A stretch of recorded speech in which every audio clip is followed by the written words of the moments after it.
Yeah, you are welcome back again. I hope you people can hear me now, because I was having a technical problem in my last video. That was why uh, there was no audio.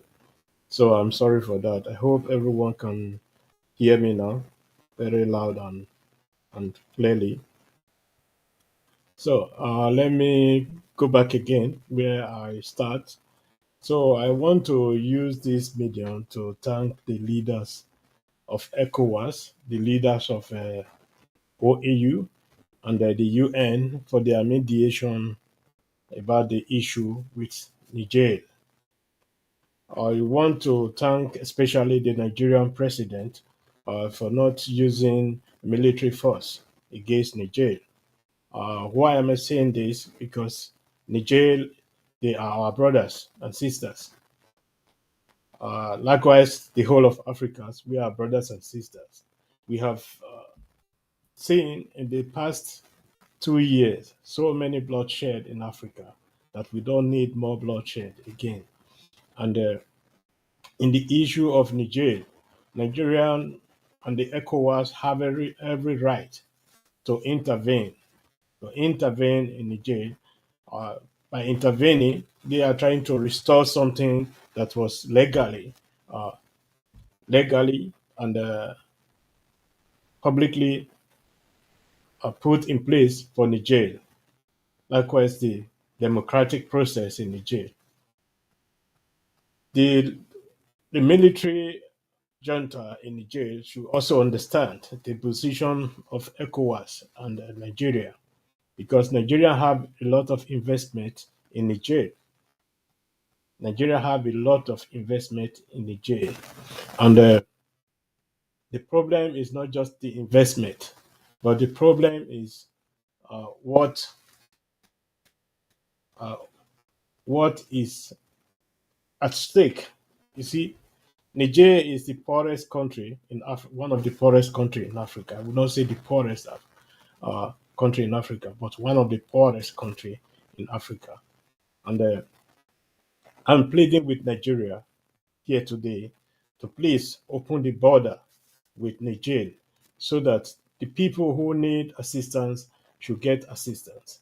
The people who want uh, food should have access to food and drinking water because we know without Niger is is going to be in darkness for the next 1 or 2 years. So I will also encourage the leaders of Nigeria and ECOWAS to rethink their sanctions because the sanctions are not really hitting the leaders of these military juntas uh, rather than the people in need. Because these military juntas, these military people, they know how to maneuver themselves to get whatever they want. It's only the poor people that will suffer all these things, you know. And as we all know, there has been conflict over almost everywhere in Africa today. When I look at the news today, I saw something in South Africa, and I saw something in Somalia, I saw something in Ethiopia, in Sudan, and almost every corner of Africa we're having conflict. Also in Cameroon, we have this crisis. In Ghana also we have this crisis. I believe Africa need Africa because that is what I've always been saying. Africa need Africa because we cannot just allow the Europeans or the Americans to be dictating for us. And for people to understand what is at stake, Nigeria is not representing France nor any international community. Nigeria is representing himself because Nigeria is far more than all these countries that we are talking about right now. And we see Nigeria as the big brother or the big sister of all these countries who can help this country to improve their daily lives activities. Uh, in the issue of Niger, it's very, very, very terrifying to see that people doesn't have access to food. I'm pleading with all the ECOWAS leaders that are involved to put this into consideration to make sure the borders to Niger is open, to go to the negotiating tables, to make sure there's a negotiation, for people to mediate, because I believe Nigeria has the ability to do that. We did that in Liberia, we did that in Sierra Leone, and we are also going to do this in Niger. You see, my problem with Niger is just we know, we all know in the northern part of Nigeria what has been going on for a very long time.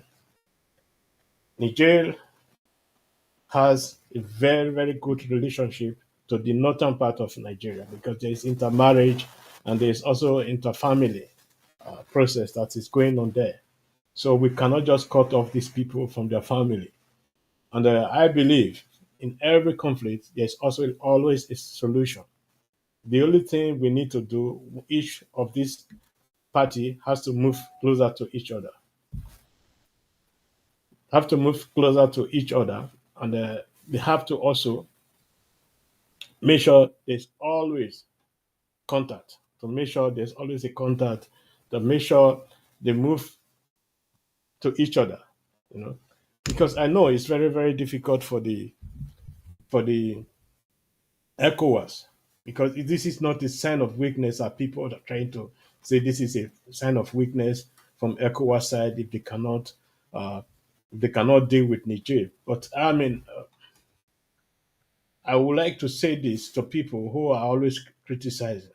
To criticize is very, very easy, but to really have solution, I have not seen any of them who has presented any solution to this conflict. And this is what we are trying to do with my organization, to always have solution to all this conflict that is really going on. You know, all the social medias of all these countries, I view everything and I've seen that no one of these people representing these people in social media or these countries in social media really want peace. Every one of them want to fight. To fight for what? With what? You want to fight with the ammunition from Russia, with America, from America and all those countries. You give the money out to these people.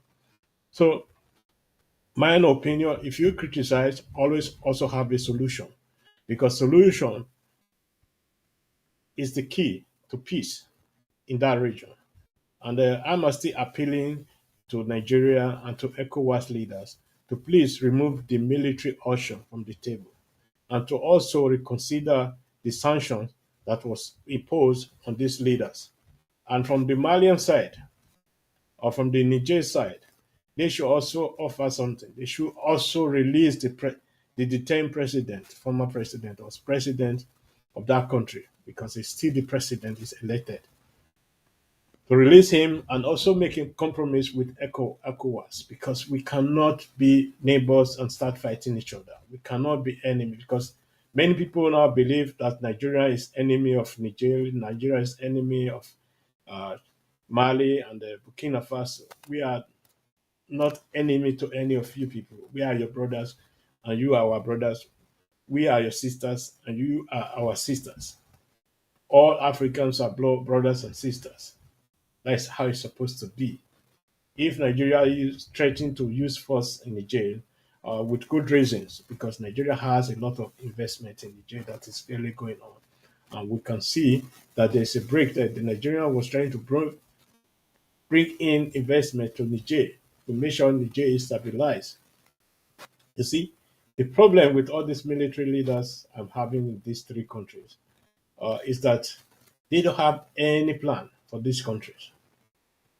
Okay, it's good if you don't want to see France or Western allies and all that, but you still need Nigeria in the international stage, because you can order these people to leave your country, but that is not just the end. That is just the beginning. You should know that, because these people, they are not going to relent.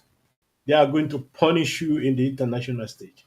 And this is where you will be needing Nigeria and ECOWAS to help you out of all this mess. Africa should be for Africans. Allying with Russia will not help Africa. It will bring more conflict in Africa, because I've seen this Wagner's group in action in Libya, in Afghanistan, in Syria, in Grozny. So you people should mind the way you people circulate news. Do you think 500 Wagner men can take on ECOWAS? No, they cannot take on ECOWAS. But the destruction that will cause to Niger, it will be enormous, enough that they will make you poorer for the next 20 years. So these military people are not well advised. If I would be the advisor, I will go closer to Nigeria, make a deal with them, make a deal with ECOWAS to make sure there's peace. Because if I look at all the videos that has been coming out from this region, from Niger, from Mali, from Burkina Faso, it's not welcoming, it's not representing because there's no plan for their people. They just live day in and day out. Going closer to Russia will not end the problem you're having. It will all increase it because you have to pay Russia for the security they're offering you. So for me, I will plead with all the social medias that are talking rubbish in TikTok, Facebook, Instagram, Twitter, or the Nigerians that are criticizing without solution. They should offer solution to this problem because you cannot be talking rubbish day in or day out and you want people to listen to you. So I have an option and I have put this option on the table.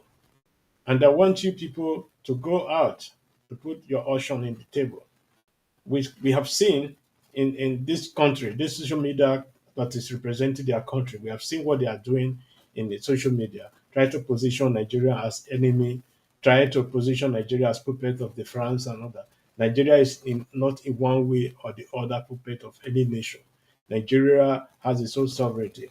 Our president is legally installed, and if the court come tomorrow and say no, then it's no. But as far as we are concerned right now, he is the president of this country, of that country called Nigeria, and we should respect that. I'm a Nigerian. I love Nigeria, and I stand with Nigeria, and I stand with my African brothers wherever they are. Take note of that. And Nigerians are the pioneers when it comes to Europe, when it comes going to America, when it comes going to China, and all these countries in the whole world. Nigerians are pioneers. They make way for all other Africans to follow. Yeah, there are also some dark side of it, but that is very, very little. There's under 1%. But if you talk of how Nigerians stand for their people, then you will understand Nigeria really stands for the whole of Africa. If you talk about South Africa, there's no country you will talk about in this African nation that Nigeria has not stand with. So I believe Africans had owns Nigerians a lot, and they should also respect Nigeria and stop insulting Nigeria, stop insulting our president, and respect Africa as it is today. Make sure we have peace in Africa. So thank you very much, and God bless you. Bye bye. So,